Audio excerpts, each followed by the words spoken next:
bonjour à tous, ici Corben de Corben.info et je suis heureux de vous retrouver pour une nouvelle vidéo. Alors chers patrons, évidemment, je vous remercie parce que c'est grâce à vous que je peux les faire ces vidéos. Donc encore une fois, merci à vous, merci de les regarder.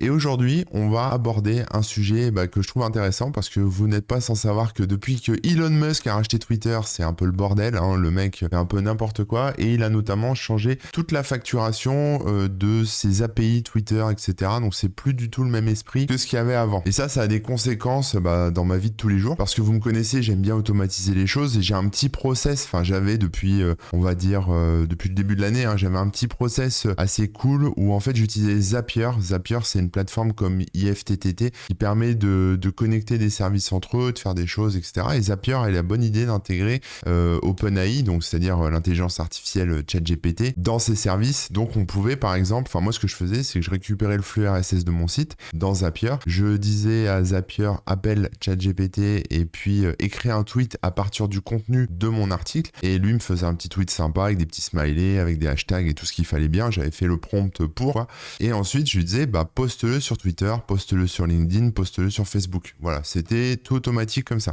Le problème c'est que Twitter ils ont augmenté leurs tarifs, donc évidemment Zapier ne peut plus proposer du Twitter à tous ses clients parce que ça leur coûterait une fortune. Donc ils ont coupé le connecteur Twitter, on peut plus l'utiliser. En tout cas pour l'instant c'est comme ça. Résultat des courses, moi je me retrouve avec un truc qui marche à moitié, qui envoie bien sur LinkedIn et sur Facebook, mais qui n'envoie plus sur Twitter. Donc il fait bien que je trouve une solution. Donc j'ai commencé à regarder d'autres services, mais bon, tout était payant, tout était pas forcément très pratique à utiliser.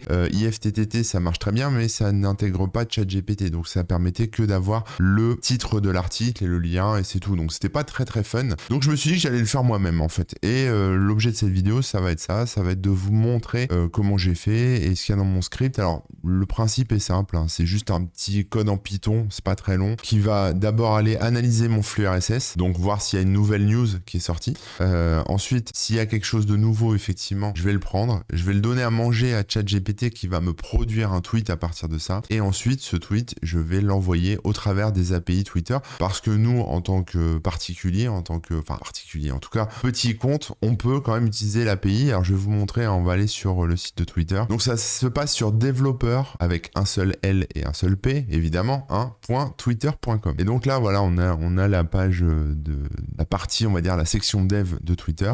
Et on a ici les accès. Donc on a le free, gratuit, basique, pro, enterprise. Et donc moi, j'ai pris le gratuit. Donc en gros, ça veut dire quoi? Ça veut dire que je peux poster au travers de l'API 1500 posts Twitter. Donc sachant que moi, j'en fais un par jour, 30, ça devrait aller, quoi. Je peux avoir qu'un ID d'application. Donc ça tombe bien, j'ai pas d'appli Twitter connecté. J'avais un truc avant sur mon site, mais je l'ai enlevé. Donc j'ai plus d'appli déclarée dans Twitter. Voilà. Et je suis limité à l'API V2 juste pour poster et pour uploader des médias. Sachant que ceux qui ont des API plus développées, qui payent en fait, alors vous voyez, c'est assez cher, peuvent aussi faire de la recherche, filtrer les tweets, etc. Donc ça donne beaucoup plus de possibilités. Moi, pour ce que j'ai à faire, c'est très bien la version gratuite. Sinon, si je voulais aller plus loin, ça me coûterait, ça commence à partir de $100 par mois et après $5000 par mois, etc., etc. Donc vous vous rendez bien compte que par exemple Zapier peut pas payer $100 de sa poche pour tous les gens qui utilisent leur connecteur. Et encore, même eux, ils seraient plutôt dans un pack Enterprise, donc sur mesure, avec des sommes peut-être un peu folles. Donc de quoi on a besoin pour faire ce script? Eh bien c'est simple, vous allez avoir besoin d'un flux RSS, peu importe. Vous allez avoir besoin d'un accès à l'API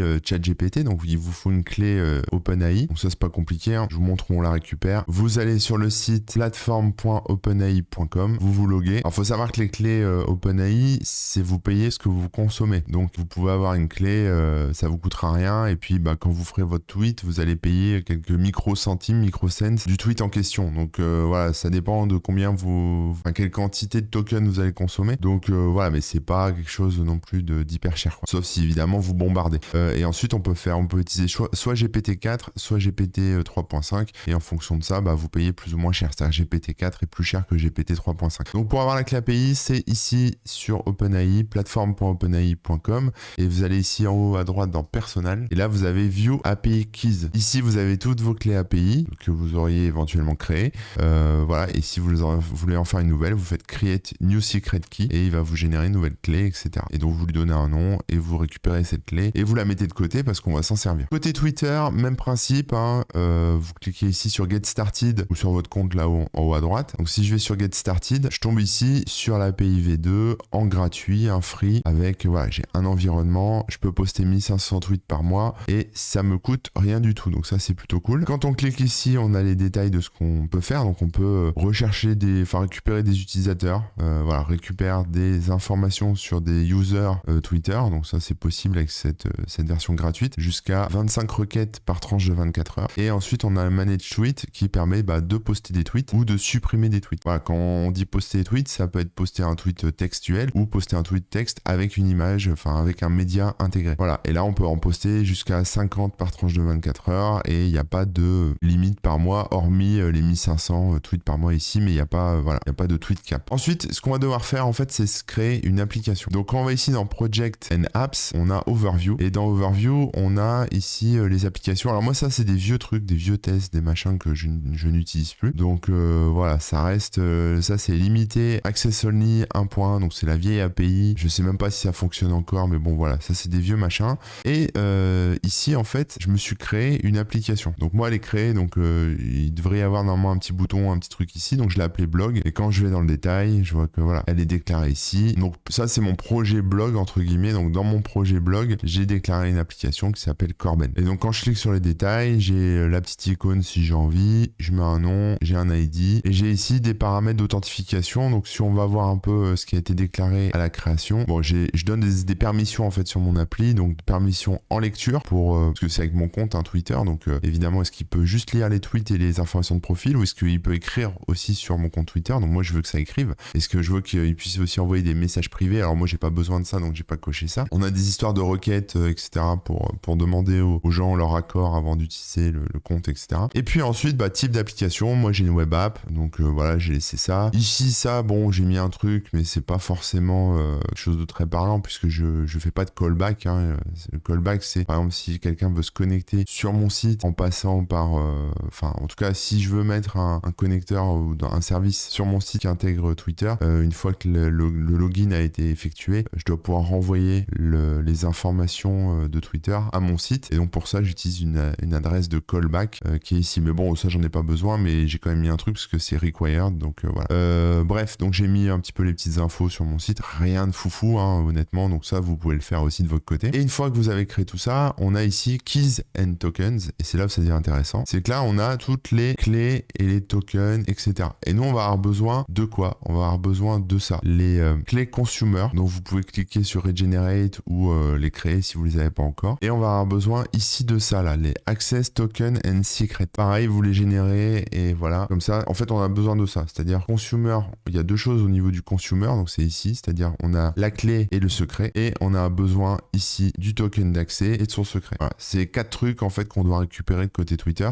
Le reste, ça, les bearers, c'est pour pouvoir utiliser une autre méthode d'authentification que je vais pas utiliser ici. Et puis là, ça, c'est vraiment les clés API spécifiques pour pouvoir s'authentifier avec votre compte Twitter, etc. Donc voilà, moi, j'ai pas besoin de ça. Moi, j'ai juste besoin des Access Token and Secret et des API Key and Secret. C'est tout. Donc vous prenez pas le chou. Voilà. Une fois que vous avez récupéré ça, vous mettez ça de côté, pareil, et on va se créer ce qu'il faut au niveau du code. Alors le code, le voici. Alors c'est pas le code du projet en lui-même. Là, c'est des variables que je vais définir. Donc, je vais zoomer un petit peu pour les bigleux. Voilà. Alors j'ai quoi? J'ai la consumer key dont je vous ai parlé. Alors moi, je l'ai vidé parce que je vais pas l'afficher à l'écran. J'ai la consumer secret.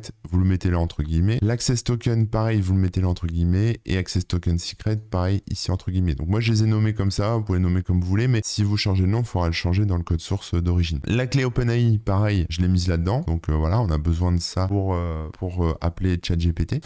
Et puis ensuite, j'ai deux trucs là différents. J'ai le last entry link. En fait, ça, c'est le nom du fichier que je vais aller vérifier parce que mon flux RSS, tous les jours, je poste un nouvel article sur mon site et donc je lui demande de vérifier et de stocker quel était le dernier article. Donc ça se retrouve ici dans last checked entry JSON. Si on regarde bien, là, voilà, là j'ai un article. C'est juste l'URL entre guillemets. Hein. J'ai mis ça comme clé, comme valeur, mais vous pouvez très bien utiliser l'ID de l'article. Enfin, ça va se faire en fonction. Je vous montrerai le code après de comment je remplis ça. Mais voilà, c'est-à-dire que là, ce fichier-là, c'est lui qui dit le dernier article, c'était celui-là. Et ça va me permettre de savoir s'il y en a un nouveau ou pas. S'il n'y en a pas de nouveau, si l'URL du dernier article du flux RSS est identique à celui-ci, à cette URL-là, eh bien, il ne poste pas de tweet. Si c'est pas identique, eh bien, il poste un tweet, tout simplement. Donc voilà, moi, je l'ai appelé comme ça. Alors ensuite, j'ai mis ça en commentaire parce que j'ai déployé ce script sur mon serveur et lui, il avait besoin dans le code, pas juste du nom du fichier. Alors peut-être que j'aurais pu mettre ./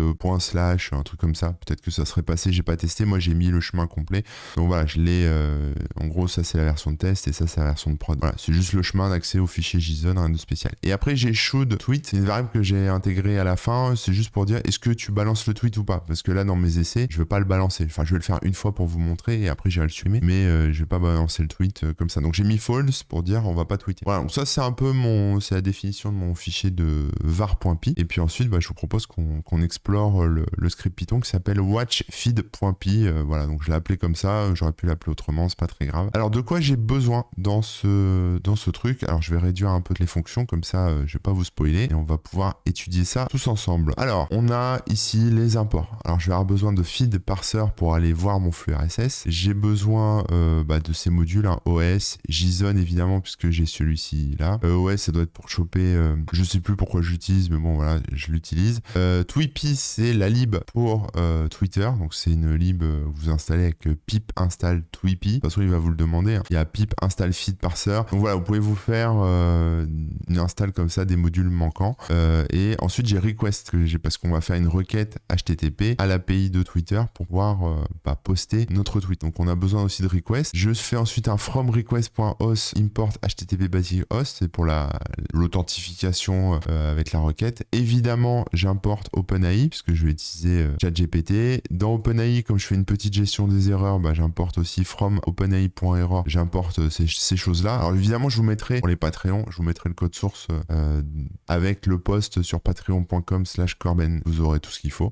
Et ensuite, importe var. Alors import var, ça va importer ici mon fichier var.py. Voilà, quand vous voulez importer un autre fichier Python pour avoir par exemple des variables, vous faites, si je l'avais appelé toto.py, j'aurais fait import toto tout simplement. Et ensuite on a beautifulsop ici que j'importe, il va me permettre de parser l'HTML que je récupère et je vous expliquerai pourquoi en cours de route. Alors ensuite on a les clés. Donc là on définit, on va dire les fonctions, les variables que j'ai créées juste avant. Donc voilà, par exemple j'ai la clé ici openapi key égale, et donc je la stocke ici open.api underscore key, hein. Donc ça c'est quelque chose qui est propre à la lib d'OpenAI. Donc on fait openai.api underscore key. En fait ça va permettre de stocker la clé que j'ai ici dans mon var.py qui est là directement dans cette fonction là, cette variable là, et comme ça ensuite OpenAI lui saura se débrouiller avec ça, il saura que j'ai la clé, etc. Donc vous voyez j'ai bien mis var devant, var point, pour dire va chercher dans var OpenAI underscore API underscore key, ce que je retrouve ici,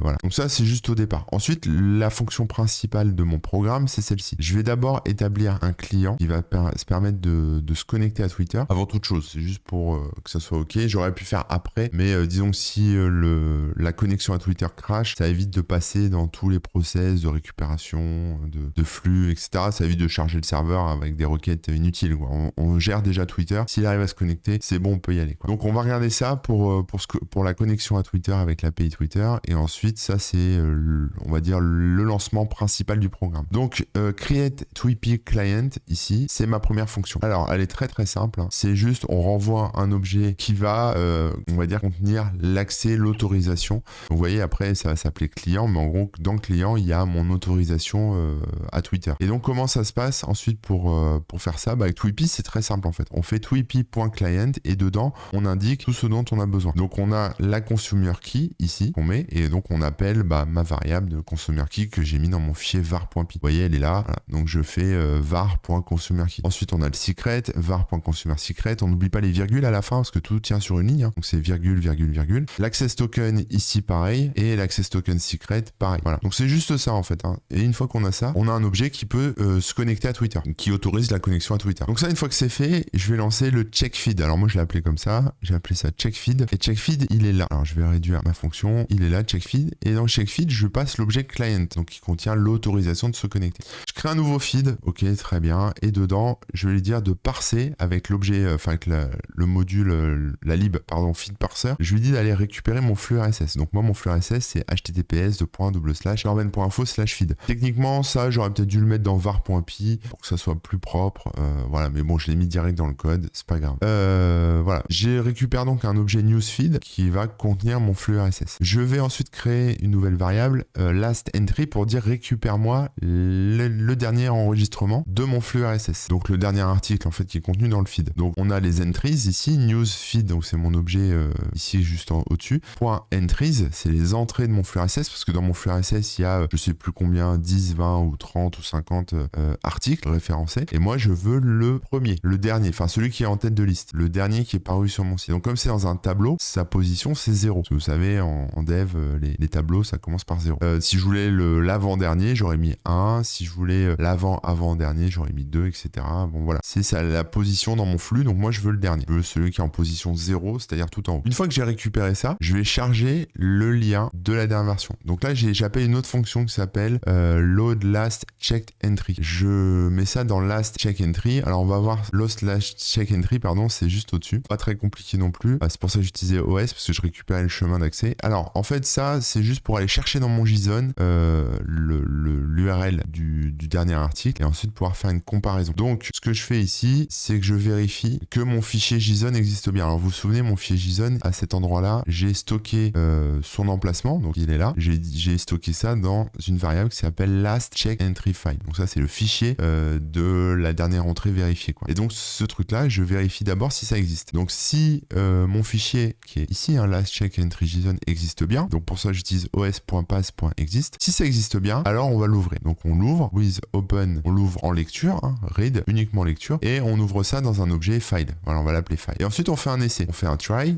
pour tester et on load, c'est-à-dire on charge, enfin ça sera un return, mais on va charger le contenu du fichier en tant que JSON. C'est pour ça que je l'ai fait en JSON. Il va récupérer dans un, voilà, c'est un objet JSON. Donc JSON.load file. Si ça marche pas, si voilà, c'est pas un fichier JSON qui est correctement formaté. Donc si par exemple il n'y avait pas les guillemets ou s'il y avait pas ce qu'il fallait dedans et si c'était pas reconnu comme un fichier JSON, il me ferait une erreur, il me ferait une exception. Et donc là on a JSON décode error et on a une erreur on met ce qu'on veut, quoi. Ça fait une erreur. Voilà. Et si le fichier n'existe pas, ça retourne un none et donc après ça va planter. Donc là je retourne un JSON. En gros, quand ça passe bien, ce que je renvoie c'est un JSON. Donc ici last checked entry, on se retrouve avec un objet JSON dedans. Le contenu qui est assez basique, j'ai pas fait de choses très poussées, c'est du single, enfin c'est du simple article, donc c'est juste l'URL qui est dedans. Donc voilà. Et ensuite je compare la dernière entrée, donc celle de mon flux RSS, avec celle qu'il y a dans ce check entry JSON. Donc là voilà, je vérifie ça. Donc si ce que j'ai dans mon fichier JSON, donc last check entry de l'URL que j'ai dans mon fichier JSON est égal à none, donc c'est-à-dire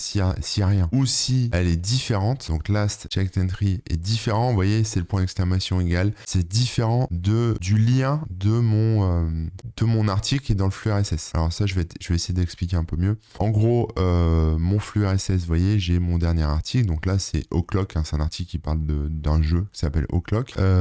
Ma dernière entry, c'est un objet, ok, on est sur un objet de flux RSS. Et donc cet objet il a quoi? Il a un titre, il a un texte, il a un summary et il a surtout une URL. Et il doit avoir un ID, enfin ce genre de truc. On a des objets ici en fait. Par exemple, si je fais ici titre égale last entry et que je mets un point, bon là il me l'auto-complète avec point title, il va me récupérer le titre. Voilà. Mais si je mettais point summary, alors voilà, là il me propose des trucs. Donc j'ai summary, c'est pour le résumé. Bon là je suis sur du S, mais voilà, c'est tous les objets. Donc là voilà, j'ai title, bon, j'ai peut-être ID, j'ai plein de trucs en fait qui sont liés à l'entrée de mon flux. Et donc je sais que voilà, si je voulais récupérer le titre, ça serait comme ça. Donc en fait, moi ce qui m'intéresse, c'est pas le point title, c'est le point link. Donc je récupère dans mon flux RSS last entry point link. Et je regarde le lien de ma dernière news sur mon site et je vérifie si elle est différente de la news, enfin du lien que j'ai enregistré dans le JSON ici. Voilà. Et maintenant, si ça n'existe pas, c'est-à-dire si mon JSON est vide comme ça, voilà, ou si c'était un autre article et ça s'appelle xxx.html, voilà, si c'est différent, dans ce cas-là, je vais commencer à rentrer vraiment dans le cœur de mon programme. Donc j'appelle différentes fonctions que j'ai créées. Alors j'ai tout segmenté en fonctions pour que je puisse mieux maintenir le code, mais à la base j'avais tout codé au même endroit et après j'ai segmenté. On va d'abord récupérer les infos de ma last entry, parce que si c'est différent, ça veut dire que c'est bon, je peux y aller. C'est un nouvel article, donc j'ai pas besoin, voilà, j'ai pas besoin. Si c'était pas différent, je peux vous le lancer d'ailleurs, on va voir.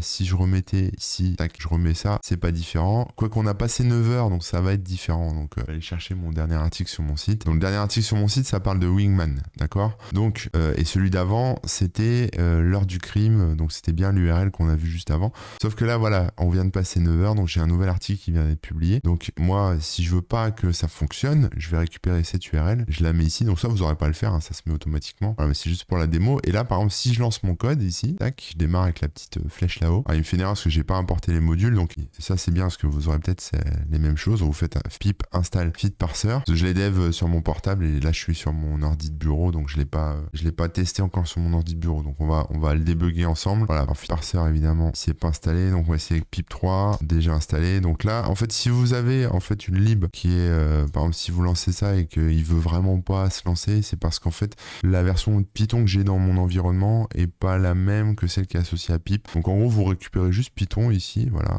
parce que c'est cette version-là de Python qui est utilisée, la 3.11.5, plutôt que de chercher de la changer. Voilà. Ensuite, je rajoute le paramètre m, et là, je vais pouvoir mettre ma commande pip install feed parser. C'est juste à côté de moi, je sais pas ce que vous voyez, voilà, et j'envoie ça. Donc là, il va bien l'installer comme il faut, et je vais pouvoir le lancer. Alors j'espère que j'en ai pas d'autres. Si j'ai Tweepy aussi que j'ai pas installé, évidemment. Donc je recommence, sauf qu'à la place de feed parser, je mets Tweepy. Voilà, donc ça, c'est les petits modules. Alors après, vous pouvez faire un fichier requirements.txt aussi si vous voulez simplifier l'install pour ceux qui connaissent. Je me suis trompé, j'ai écrit Tweetpy et pas Tweepy, donc je recommence. Voilà, Tweepy, bon, il s'installe et je relance. OpenAI évidemment. Donc là c'est bien, on se les fait tous. BS4, c'est Beautiful Soup, ça je vous en parlerai après aussi. Et ça c'est bon. Alors là il me fait une erreur parce que j'ai pas les bonnes clés API, notamment d'OpenAI, mais ça c'est parce que je les ai enlevés en fait pour vous montrer la structure du fichier. Ici, il me fait une erreur parce que j'ai pas mis la bonne clé OpenAI évidemment. Donc je vais remapper après mon vrai fichier de config. Donc vous voyez là il gueule un petit peu, mais c'est pas grave, il a quand même récupéré mon flux au début. Donc alors qu'est-ce qui s'est passé ici? Il regarde le flux RSS et il me dit le dernier c'est l'heure du crime. Voilà, donc ça c'est parce que mon flux il est pas à jour. On a bien vu que c'était Wingman AI le dernier article, mais mon flux il est en cache et donc il met un peu de temps, et comme l'article vient juste de sortir, c'est pas encore dispo. Donc là je suis à cheval un peu sur les deux. Donc il me récupère quand même l'info avec notamment le lien ici, etc. Donc là on voit j'ai tout le contenu en fait qui est récupéré de l'article ici. Voilà, et comme le lien était différent de ce qu'il y avait dans le fichier JSON, eh bien il a continué en fait le processus et il a appelé ChatGPT, etc. Donc moi je recommence, puisque du coup j'aurais pas dû changer ça. On va remettre cette version là et je vais relancer. Là évidemment il a refresh, il me fait tourner en bourrique. Là il a détecté Wingman AI comme dernier article, c'est pas grave, je vais remettre celui-là. Voilà, là c'est bon. Alors qu'est-ce qu'on voit ici? Donc là j'ai Wingman, donc ça c'est mon dernier article, bon très bien. Et là comme ici au niveau de ma boucle, là je check si l'URL est la même que ce qu'il y a dans le JSON. Là comme c'est la même, il me fait un else et il m'affiche no new entries. Et c'est ce que j'ai ici, hein, il dit pas de nouvelles entrées. J'aurais pu le mettre en français, mais voilà, il n'y a pas de nouvelles entrées dans le flux. Par contre, si je supprime ce qu'il y a là-dedans, ou si je mets autre chose, hein, je peux même casser l'URL, hein, je peux mettre remplacer, je mets xxx, ou si j'efface tout et que je lance ici, là il va aller essayer d'aller plus loin. Donc là il plante parce que j'ai pas la clé OpenAI, mais il va plus loin. Donc qu'est-ce qu'il fait? Alors on va regarder ce qu'il fait en détail. Déjà, il va récupérer les infos de mon dernier article. Donc ça c'est print entry details. Si je regarde un peu, bon là j'affiche le contenu, donc c'est ce que vous voyez ici, hein, donc voilà, c'est moi, je suis pas obligé de l'afficher, hein, tout le contenu, mais je l'ai affiché pour du debug. Donc je récupère le titre, le résumé, le contenu, le lien. Concrètement, le titre, je m'en sers pas. Le résumé, je m'en sers pas, je me sers que du contenu et du lien. J'ai juste mis ça pour me repérer, donc voilà, c'est pas grave, mais voilà. Et ensuite, j'utilise une syntaxe ici qui est un peu particulière, qui dit en fait là les petites accolades, ça veut dire mets last entry title à cet endroit-là, mets last entry summary à cet endroit-là au niveau des accolades, mais tu la formates, tu la rends lisible. Donc je pense que c'est une version qui est propre, dans lequel il n'y a pas de code, il n'y a pas de truc bizarre, c'est que du texte en fait. On est sûr que ce qui rentre c'est que du texte. Donc il n'y aura pas d'injection possible. Donc là on se retrouve avec tout ce contenu là, et puis là je mets des petits tirets x 10, donc c'est à dire que ce que vous voyez ici là c'est 10 fois les 3 petits tirets. Vous voyez, c'est marrant, on peut multiplier une chaîne de caractères comme ça, on fait 3 petits tirets, on dit bah voilà j'en veux 10, et paf il me fait 10 fois 3 petits tirets, donc il me fait 30 tirets finalement. Bon ça c'est juste une vérif, vous n'en avez pas besoin, hein. Concrètement ça je pourrais ne pas l'appeler, c'est une vérif, parce que ça fait rien à part afficher des trucs. Ensuite j'ai chat message. Alors là on va créer le post pour ChatGPT. On va demander à ChatGPT de nous faire un tweet. Alors pour ça, ChatGPT, si vous avez suivi mes précédentes vidéos, vous savez à peu près l'utiliser avec l'API, mais c'est toujours bien de vérifier. Alors j'ai ici mon message. Alors ça commence comme ça, effectivement là c'est le message, je l'ai mis dans une fonction séparée pour pouvoir le travailler plus facilement. Alors comment on fait un bon message ChatGPT? Je vais fermer le terminal, on le rouvrira après. Pour ça en fait, donc ça c'est un tableau, hein, c'est un tableau avec une discussion finalement entre moi et ChatGPT. C'est quelque chose que je passe en paramètre après quand je crée le tweet, hein, enfin quand je crée le message ChatGPT ici. Vous voyez là, ça c'est la partie technique où je discute avec la lib enfin l'API de GPT-4 d'OpenAI. Je lui passe ici message et je lui passe mon chat message. Donc je lui passe quoi? Je lui passe ce gros tableau qu'on a juste avant. Alors qu'est-ce que j'ai mis dans ce tableau? D'abord il y a le rôle système ici. Système c'est un peu Dieu, hein. C'est vous lui dites ce pourquoi elle est faite dans la vie. Donc je lui dis tu es Corben, donc je lui dis tu es moi, un expert en réseaux sociaux. Alors c'est pas vraiment moi qui l'ai rédigé, hein. J'ai demandé de l'aide à ChatGPT pour m'aider à le rédiger, mais voilà, c'est lui qui l'a tourné de cette manière, avec une communauté sympa de geeks informatiques. Voilà, en gros c'est ça, on plante le décor, on dit ce qu'on est, enfin, on dit à l'IA ce qu'elle est. Donc ensuite elle répond. Alors elle répond en tant qu'assistante, elle est assistant et elle répond compris, je suis une IA, blablabla, entraînée pour écrire des tweets en français. Donc ça je l'ai rajouté, j'aurais pu le mettre avant aussi, mais bon voilà. Et je maintiens le style de l'auteur. Voilà. Bon, elle m'a fait un truc comme ça. En fait à la base je l'ai écrit en français et après je l'ai fait retravailler, donc c'est pour ça qu'il y a des petites incohérences à ce niveau-là, mais bon c'est pas très grave, j'ai pas passé plus de temps, ça marchait bien. Voilà. Ensuite je lui dis à partir du texte ci-dessous, écris un tweet en français en gardant le style de l'auteur. Donc vous voyez, elle m'a répondu avant sur le truc, c'est pas très grave. À la première personne du singulier masculin. Donc ça c'est pour éviter qu'elle dise je suis fasciné par cet outil. Non, c'est je suis fasciné et voilà. Donc elle dit ok, je peux faire ça. Ensuite je lui dis je veux que ce tweet donne envie aux gens de cliquer, hein, parce que mon but c'est que les gens cliquent sur mes articles et les lisent. Le style doit être joyeux, hein, pourquoi écrire des trucs tristes, hein, finalement motivant, positif, plaisant et donner envie d'en savoir plus. Ajoute des emojis si tu veux. Donc là je laisse du libre arbitre, je dis débrouille-toi. Compris, je vais faire ça, je vais créer machin avec des emojis et tout. Ensuite je lui demande 3 hashtags à la fin. Donc les hashtags c'est vraiment des hashtags de merde, hein. C'est des hashtags un peu fun. Elle met un peu des trucs un peu en français, c'est pas vraiment des hashtags officiels qui vont me ramener du trafic avec que les gens vont chercher quoi. C'est-à-dire que par exemple si je parle d'un jeu, elle va mettre dièse jeu génial ou dièse jeu à ne pas manquer. Enfin personne utilise ce genre de hashtag, donc c'est vraiment pour rigoler, hein, ça sert à rien en fait. Si j'avais voulu lui mettre une vraie liste de hashtags, j'aurais pu dire voilà, choisis 3 hashtags qui correspondent le mieux parmi la liste suivante et lui claquer la liste des hashtags que je lui mets à dispo. Bon voilà, donc elle me dit ok je mets 3 hashtags et je lui dis ensuite, alors ensuite on est limité hein, sur Twitter à 140 caractères ou plus en fonction d'eux, donc moi je lui dis voilà, la taille finale de ce tweet, les tweets plus le hashtag doit faire moins de 116 caractères. Donc je la limite vachement parce que après j'inclus le lien aussi pour que les gens puissent cliquer, donc le lien il peut être plus ou moins long, donc j'ai fixé après plusieurs tests la limite à 116 caractères, mais c'est totalement arbitraire, on pouvait mettre moins, on pouvait mettre plus en fonction de ce que vous faites. Donc ok, et ensuite je lui dis voilà le texte sur lequel tu vas te baser, et là je lui envoie 2 trucs, je lui envoie le titre, donc ça c'est important hein. Au niveau de ChatGPT, quand vous voulez qu'elle comprenne que vous lui envoyez un contenu, il faut lui dire ce que c'est, donc j'ai mis des petits séparateurs pour qu'elle comprenne bien que c'est différent de mes instructions, et donc je lui dis le titre, 2 points et le suivant, donc là je lui passe la variable last entry title. Alors les petits anti/n c'est pour faire des retours à la ligne, je sais pas si c'est très utile dans le contexte, mais je pense que oui, c'est-à-dire que ça permet c'est un peu comme des séparateurs finalement, mais c'est des retours à la ligne, c'est pour qu'elle comprenne que là je lui passe un bloc de titre et ensuite je passe un bloc de texte. Alors d'ailleurs là je vois que je me suis trompé, c'est pas last entry.title, c'est last entry, comme on peut voir ici, content. Donc là je me suis planté, voilà, donc là on met content. Donc là elle va récupérer le contenu de l'article et le titre de l'article et elle va pouvoir générer son tweet à partir de ça. Jusque là c'est juste des messages, on les a pas encore lancés. Si je regarde la suite de mon code, donc j'ai les messages de chat ici et ensuite là j'ai response égale generate tweet. Donc là la réponse c'est le tweet que je vais générer et ensuite ce tweet que je vais générer je vais le publier sur Twitter, donc je vais appeler une autre fonction qui s'appelle publish tweet dans laquelle je vais passer les autorisations de connexion qu'on a créé au début, hein, le fameux client. La réponse et la last entry c'est pour lui passer l'objet de mon flux pour récupérer le title après, le titre. Bon, voilà. Donc la réponse, on va générer le tweet maintenant. Donc pour générer le tweet, c'est simple, on va aller dans la fonction generate tweet. Et là, on va faire un try. Alors le try, c'est juste parce que parfois ChatGPT est débordé, il y a trop de monde, il y a des bugs. Et donc là, j'ai fait des exceptions avec du retrying, donc elle va réessayer. Enfin, je suis même pas sûr, enfin je sais pas si elle va réessayer, mais bon, normalement elle est censée réessayer. Et là, sinon elle patiente, elle fait un petit test. Ici, si on dépasse la limite et on fait un test au bout de 60 secondes, etc. Sinon elle attend pendant 60 secondes si ça attend que ça passe pas. Bon, ça, moi, concrètement, je suis pas encore rentré dedans parce que pour l'instant, elle marche très bien. Donc, je suis pas à 100% sûr de la validité de ce code, mais je l'utilise dans un autre code. Donc, ça avait bien marché. Je l'ai repris de là. Donc, à vous de voir s'il n'y a pas des problèmes à ce niveau-là. Mais bon, vous n'êtes pas obligé de le mettre. Hein, ça, si vous mettez un try, vous faites un accept. Mais si vous mettez pas le try ici et que vous passez directement ça, si ChatGPT ne répond pas, votre programme va crasher. Voilà, il va pas refaire des tests. Comme moi, l'idée c'est d'automatiser le truc. L'idée c'est que ça se relance tout seul. Mais bon, voilà, on verra.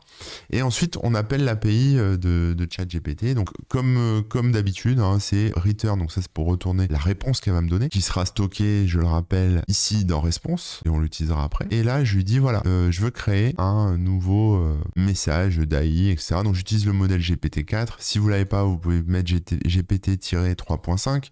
La température, c'est son petit côté un peu créatif. Donc là, je veux pas qu'elle soit trop créative. Je veux dire, je l'ai déjà été dans mon article, donc elle a qu'à reprendre ce qu'il y a dans mon article et faire un tweet. Voilà, si je voulais qu'elle soit moins créative encore, j'aurais pu mettre 0.9 ou 0.8. Voilà. Bon, elle est quand même créative, mais c'est pas non plus foufou, quoi. Ça, c'est pareil. C'est le paramètre topé. Je vous renvoie à ma vidéo sur ChatGPT, mais c'est aussi un paramètre pour doser un peu cette histoire de créativité. Les penalties, là, je les ai mis à 0 parce que comme c'est court, il n'y a pas trop de fréquence de répétition de mots, etc. Donc pareil, hein, ça je vous renvoie à ma vidéo sur Patreon, sur ChatGPT, je vous explique tous ces paramètres-là.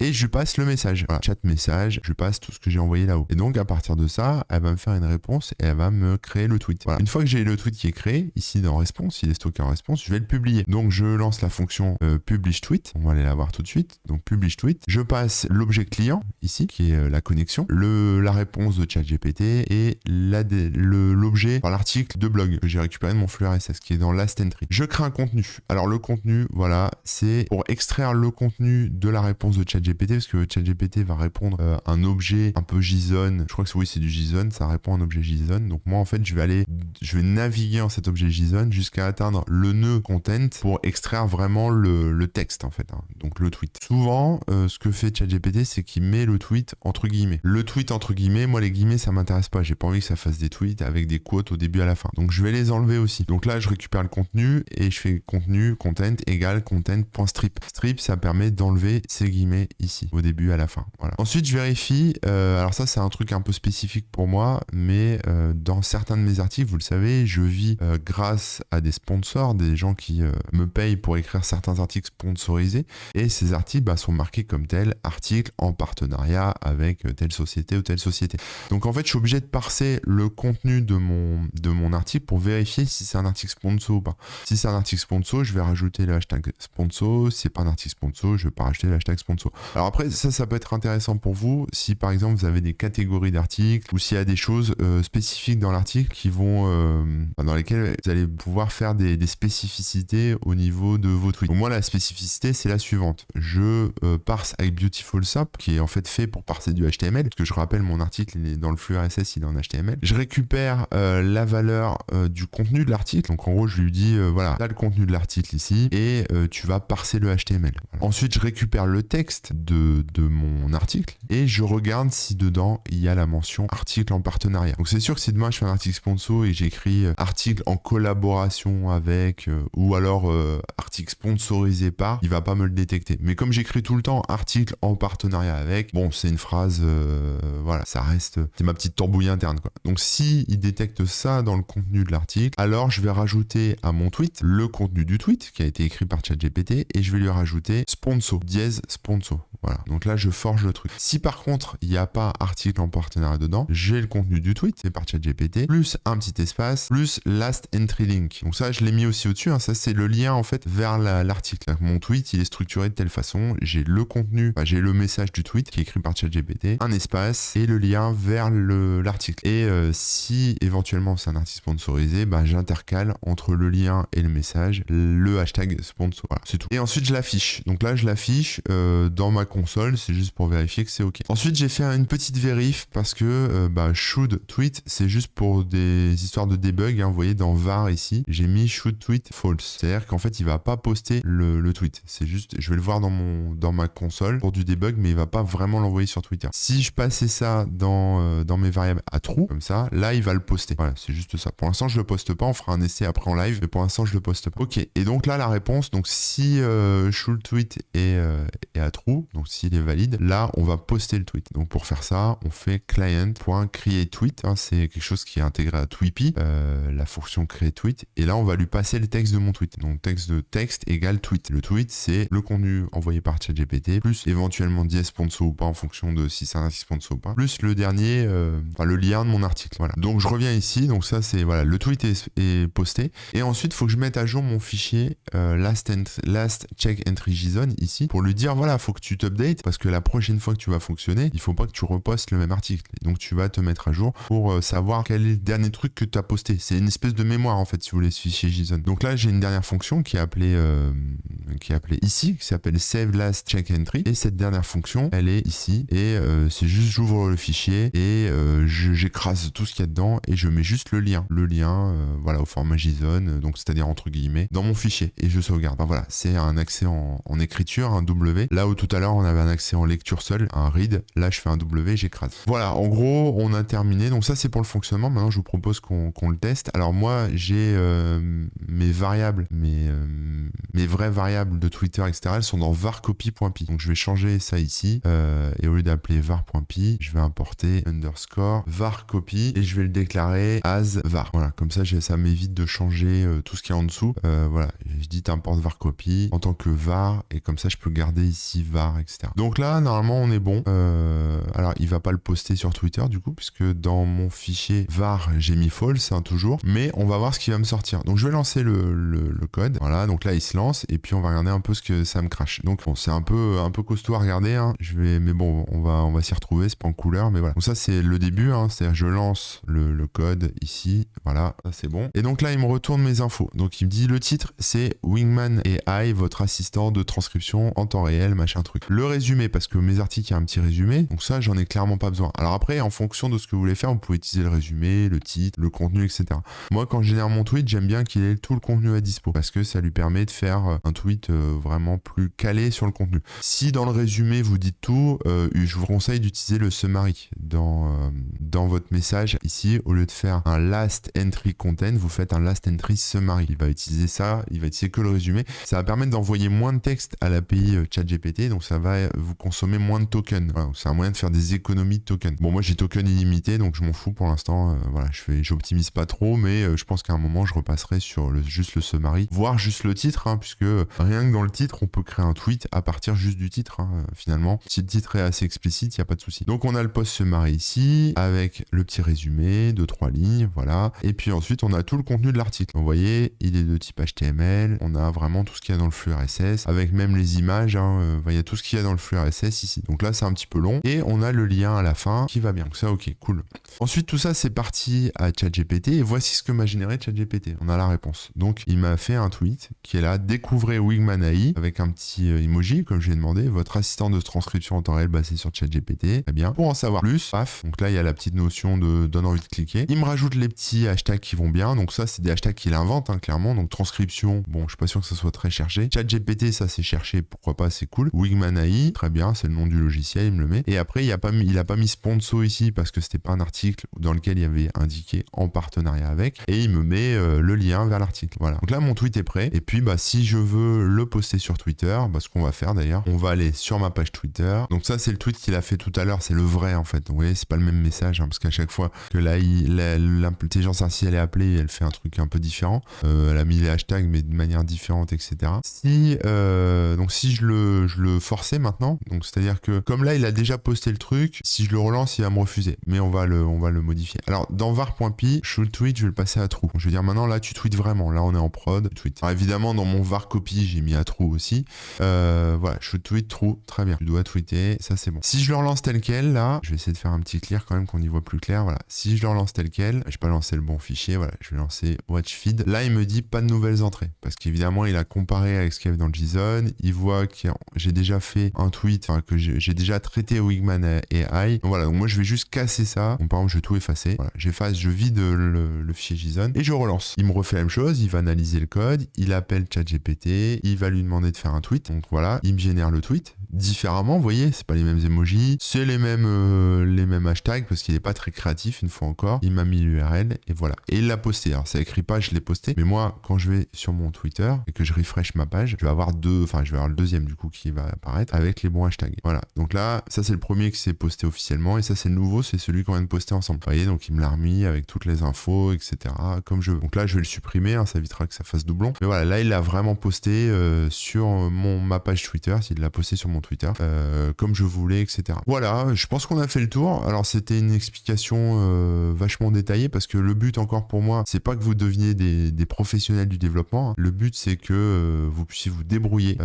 D'ailleurs ce code là, je l'ai codé à la fois avec mes connaissances parce que j'avais déjà fait 2-3 trucs autour d'OpenAI. Je connaissais pas l'API de Twitter, je l'ai jamais utilisé, donc j'ai utilisé Tweepy parce que j'ai lu des articles dessus, j'ai vu que c'était assez facile, j'étais lire la doc et tout, et je me suis aidé évidemment de l'IA, donc de code interpréteur et puis de ChatGPT pour écrire ce code. Qu'à la base j'ai écrit d'un seul bloc, hein, de manière assez monolithique et assez moche, et je lui ai demandé de le refactoriser et c'est lui qui m'a fait toutes ces petites fonctions sympathiques, donc c'est pour ça que c'est un peu segmenté, mais ça permet de s'y retrouver, et si plus tard je veux l'améliorer, je sais ce que je touche, ça évite d'être trop perdu dans le code, hein. Ça ajoute de la lisibilité, c'est assez sympa quoi. Voilà, donc évidemment je vous mets tout ce qu'il faut sur le Patreon, le code source comme d'habitude dans un petit fichier zip, donc vous aurez le watchfeed.py plus le var.py et puis le last check entry JSON d'ailleurs qui a été mis à jour parce que j'ai posté le tweet, donc vous voyez tout à l'heure je l'ai effacé, là ça a été mis à jour, donc très bien, ça a bien écrit dedans, nickel. Voilà, vous aurez tout et puis ça va vous permettre d'avoir ce script. Alors évidemment ce script ensuite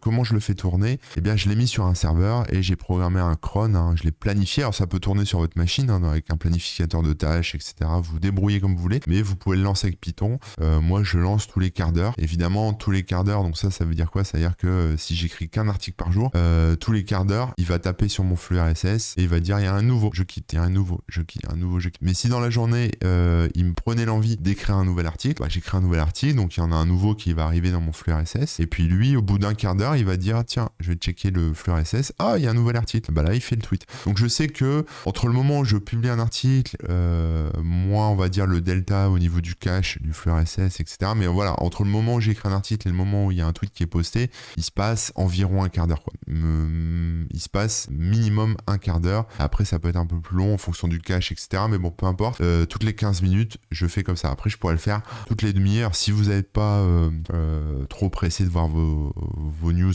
postées, etc. Voilà. Ce qui est intéressant aussi, si vous modifiez ce code, parce que là je l'ai fait dans un cadre où j'ai mon site, je poste les articles, etc. de mon site, mais si vous faites de la veille par exemple, et que vous avez la possibilité de récupérer votre flux de veille, soit via un flux RSS comme j'ai là, soit je sais pas, dans un buffer ou dans autre chose, enfin bref, dans n'importe quel outil, vous pouvez modifier ce code là pour dire voilà, s'il y a quelque chose de nouveau qui arrive dans mon outil, donc s'il y a quelque chose de nouveau qui arrive dans ma veille quelque part, eh bien je peux faire un tweet avec cette veille. C'est vachement intéressant parce que ça évite de poster un énième titre plus lien classique comme on fait d'habitude avec le même titre que l'article. Là vous pouvez vraiment dresser l'IA pour que elle fasse quelque chose d'intéressant, c'est-à-dire que vous pouvez dire voilà l'article que j'ai lu, je le trouve intéressant, explique pourquoi je le trouve intéressant. Alors après l'IA elle va faire sa tambouille, elle va dire je vous recommande de lire cet article, il est vachement cool parce qu'il parle de ci, de ça, nanana. Voilà, c'est à vous de voir en fait, mais du coup vous aurez une veille qui sera postée automatiquement où les gens auront l'impression entre guillemets que c'est vous qui avez écrit le tweet, hein, parce que c'est un peu l'idée. Alors évidemment parfois l'IA elle déconne un peu, elle fume un peu la moquette, elle va écrire des choses un peu cheloues, mais bon voilà, je vous conseille quand même de pas mentir aux gens. Moi tout le monde sait que c'est l'IA qui poste mes tweets, ça se voit d'ailleurs, hein, c'est un peu neuneux hein, comme façon d'écrire, mais ça me va très bien, je m'en fous, enfin je veux dire ça évite le duplicate content. Je sais que Elon Musk est pas trop fan des bots tout automatisés, mais comme mon compte Twitter je l'utilise aussi moi à titre perso, c'est un savant mélange entre une fois par jour il y a un tweet automatique et le résultat c'est mon compte perso, donc j'écris moi-même, etc. Donc c'est pas un compte de bot lambda, parce que là il y a vraiment une chasse aux bots. Donc si votre but c'est de faire vraiment un bot tout automatique avec que des articles automatiques dessus, vous pouvez le faire, hein, mais il y a peut-être un moment où vous allez vous faire bloquer votre compte par Twitter parce qu'Elon Musk n'aime pas ça. Voilà. Donc ça peut venir en soutien, mais évitez quand même de faire un énième bot, ça sert pas à grand chose. Mais voilà, pour poster de la veille ça peut être pas mal aussi, pour poster des news ça peut être pas mal.